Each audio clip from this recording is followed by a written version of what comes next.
Hey guys, what's up? It's your boy Tim, and in today's video I'm going to talk about a really fun topic that really is dear to my heart. I say that in every video, but this one really is, and it's about having a wingman and wingmanship.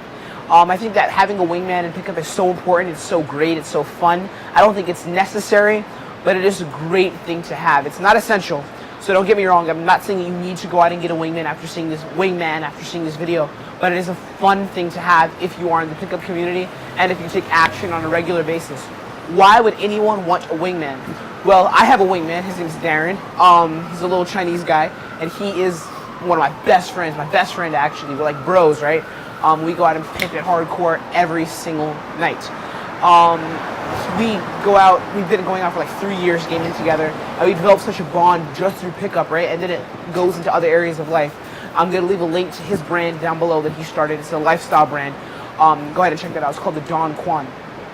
But anyways, wingmanship is so awesome. It's so good to have a wingman who can accompany you in your pickup journey. Why would you want a wingman? Well, if you're starting out, you're going to want a wingman kind of to motivate you in your journey, and someone for the future who you can become bros with. I know that a lot of guys who get into pickup, they don't have a close circle of friends so much. That's one of the reasons why actually they get in, because they see a need to improve their social life, their life with girls, things like that, and they get a lot of friends through the pickup community. I would dare to say that my best friends are in the pickup community right now, actually.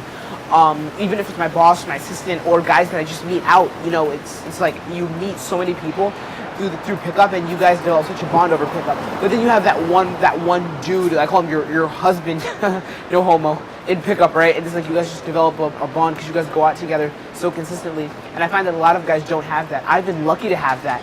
And I want to share with you some of my thoughts on wingmanship. So what are the benefits of having a wingman as opposed to soloing? Number one, you should not forget your solo game. Soloing is important and it's key. And I would dare say if you're used to having a wing and you feel more comfortable with a wing than soloing, start soloing all the time, ignore your wing, and then go back to winging later, right? Soloing is so important. But winging versus soloing, how should you balance that? I would say the balance should be maybe something around 70% to 30%. Go out by yourself 70%, go out with the wingman 30%. And again, it varies based on the kind of person that you are. If you find that you're soloing a lot, and you're not really having so much fun, find someone to go out with you, right? Find a wing to go out with you. But if you're comfortable soloing and you're learning from your results, keep doing that. But if you want to have more fun while you're out per se, if you want to have more fun, get a wing and add a little bit of wingmanship, right? Winging versus soloing. Soloing is great for improving your self-confidence. It's great for improving your confidence in yourself. You being able to game by yourself, meet people, meet girls by yourself, right? Without feeling any pressure from anyone else to perform for them. Also, you are able to create fun by yourself when you solo. You should learn how to create fun by yourself when you solo. Having a wing is important because it gives you that extra motivation. And in this video, that's what I'm going to talk about, like the 3 benefits of going out with a wingman. So what are my 3 benefits to having a wingman on a nightly basis? Why do you want a wingman? Well, I'm going to give you 3. 1 is called sharing versus independence. Number 2 is motivation. And number 3 is breakdown. And I'm going to go into each of those right now. 1, sharing versus independence. This means that when you go out on a nightly basis, you're going to have when you're winging with someone, you're going to be able to have the mindset of independence and in your own circle and gaming on your own, while at the same time sharing that experience with other people and creating stories that you can tell to others, which makes for great field reports, great lair reports, etc. Your game is going to get massively better if you use this properly. So if it's all just sharing and you're all just in your friend circles, right, then you're not going to get better. You're going to get better slowly.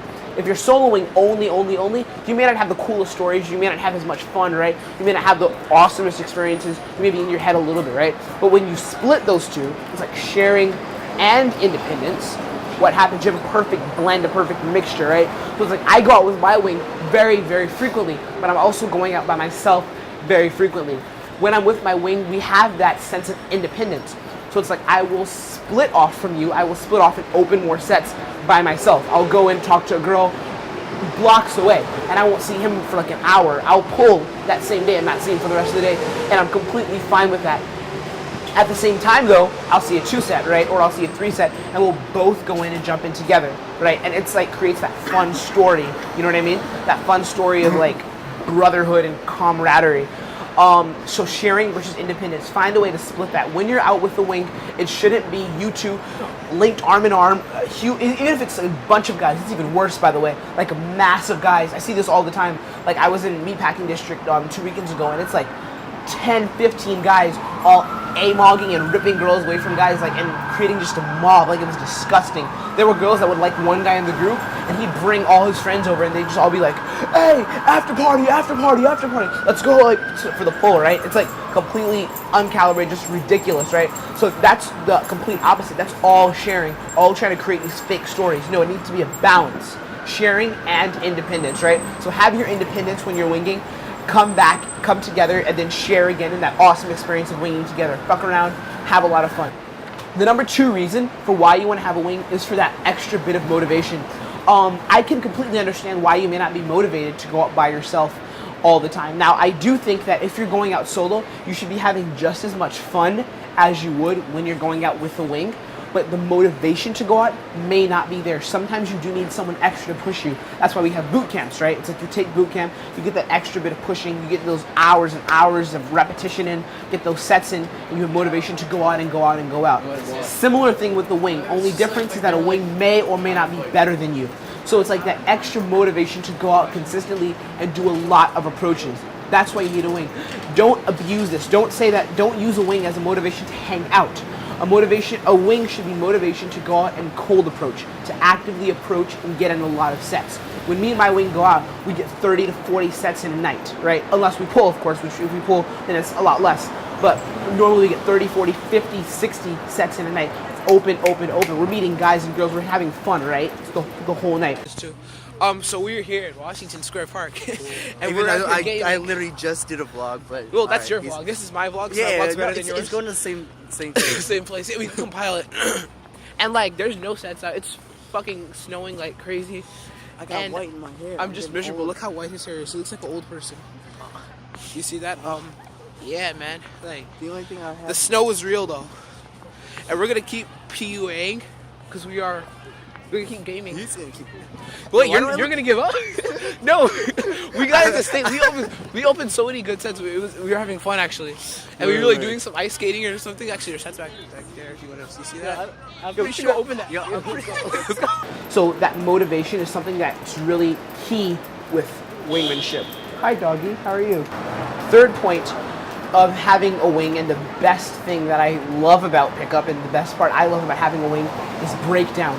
At the end of the night or the end of the day of day game, breaking down all your shit that you've done with the wing and having those live field reports, that shit's awesome, man. It's like we'll be on the train going home from a long day at the university, picking up chicks or whatever, pulling, getting numbers, makeouts, instant eights, same day lays, whatever it is, and we'll just go home at the end of the day and break that shit down on the train together, right? When I'm soloing, I often do it in my mind by myself. I think back, what sets did I have? What could I have done better? When I'm with the wing though, we just flow, right? It's like, what did you do? What did I do? We talk about it and go through the whole night, the whole day, and just break it down, right? So those are the 3 benefits of wingmanship, right? It's like number 1, sharing versus independence. Number 2, motivation. And number 3, breakdown. Number 1 is sharing versus independence. Make sure that you split that time, have your own independent circle, but then share it with your wing. It's like you guys going into multiple sets together. Number 2, motivation. Use a wing to motivate you to go out. It should be like, we're gonna go out and approach. There was days where I was feeling shitty as hell, where Darren feeling shitty, he didn't want to go out, and Darren went out and he fucking approached, and he was like, you're coming with me, right? Or I did the same thing, he was like, you're coming with me. And number 3 is breakdown. Like, you wanna have a great breakdown at the end of each night. Enjoy the process, like go over each set that you've done that you can remember, lays, pulls, write that shit down with your wing, right? And have a great time breaking it down. It really builds bonding together. Thank you guys for watching. It's your boy Tim, and I will see you guys later. Check out our infields and have a great night. I'm about to go pimp it now in Meatpacking District, and I will see you guys later.